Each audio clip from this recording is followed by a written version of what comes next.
महोदय बहुत पहले से ही महिलाओं को अपने अधीन रखकर पुरुष प्रधान भारतीय समाज ने उनके विकास के द्वार बंद कर रखे हैं। प्राचीन भारत में सामाजिक और राजनैतिक बदलाव के साथ साथ महिलाओं की स्थिति में भी बदलाव आता रहा है। कभी तो यह माना गया कि जहाँ नारी की पूजा होती है वहाँ देवता रमते हैं, तो कभी उसे ताड़ना का पात्र बताया गया। इतिहास के एक बड़े कालखंड में उसे चार दीवारी और पर्दे के अंदर रखा गया। इसके बावजूद जब भी नारी को पर्दे से बाहर आकर दुनिया को देखने व समझने का अवसर दिया गया, उसने अपनी क्षमता, योग्यता और प्रतिभा का भरपूर प्रदर्शन किया। पैरा भारत को स्वतंत्र हुए 5 दशक पूरे होने जा रहे हैं। स्वतंत्रता प्राप्त करने के बाद महिलाओं के विकास के लिए संविधान में अनेक प्रावधान किए गए हैं, परंतु मात्र नियम कानून बना देने से किसी व्यक्ति या वर्ग में परिवर्तन नहीं आते।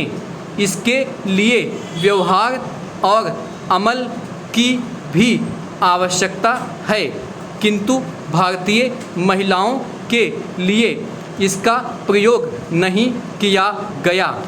यूँ तो प्रथम योजना काल से ही महिला विकास के छिटपुट प्रयास आरंभ हो गए थे, परंतु हकीकत में सर्वप्रथम छठी योजना के दस्तावेज में महिलाओं के सामाजिक व आर्थिक विकास का अध्ययन जोड़ा गया।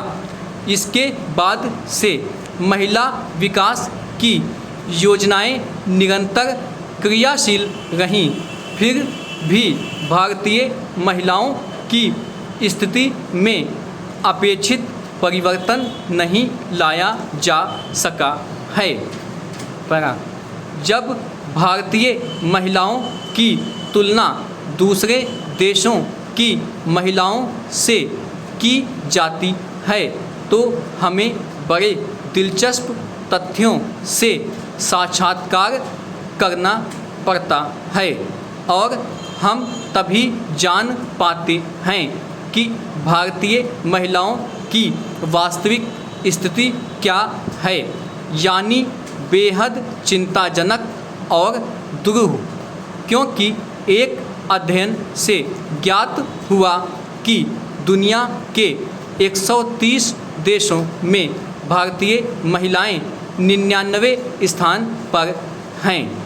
शायद इसका कारण है भारतीय महिलाओं के विकास के मार्ग में अनेक बाधाएं, जैसे शिक्षा के अवसर उपलब्ध न होना।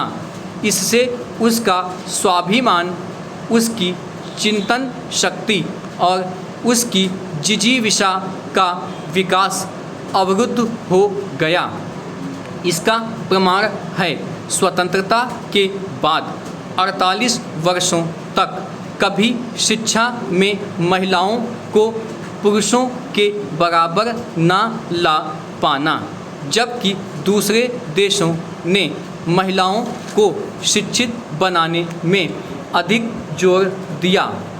हाल ही में नई दिल्ली स्थित भारतीय विश्वविद्यालय संगठन द्वारा प्रकाशित आंकड़े बताते हैं कि हमारे देश की 15 वर्ष से अधिक आयु वाली 34% महिलाएं ही शिक्षा प्राप्त कर सकी हैं, जबकि इज़राइल, स्पेन, इटली व हंगरी की 89 से 94%, श्रीलंका की 85%, चीन की 68%, ईरान की 52% तथा पाकिस्तान की 14% महिलाएं शिक्षित हैं। शिक्षा के इस अधोपतन के अतिरिक्त अल्पायु में महिलाओं का विवाह भी उनके विकास में एक बड़ी बाधा रही है। वैसे तो भारत में बाल विवाह बहुत पहले से ही प्रचलित रहा है, परंतु अब कानून द्वारा बाल विवाह पर रोक लगा दी गई है।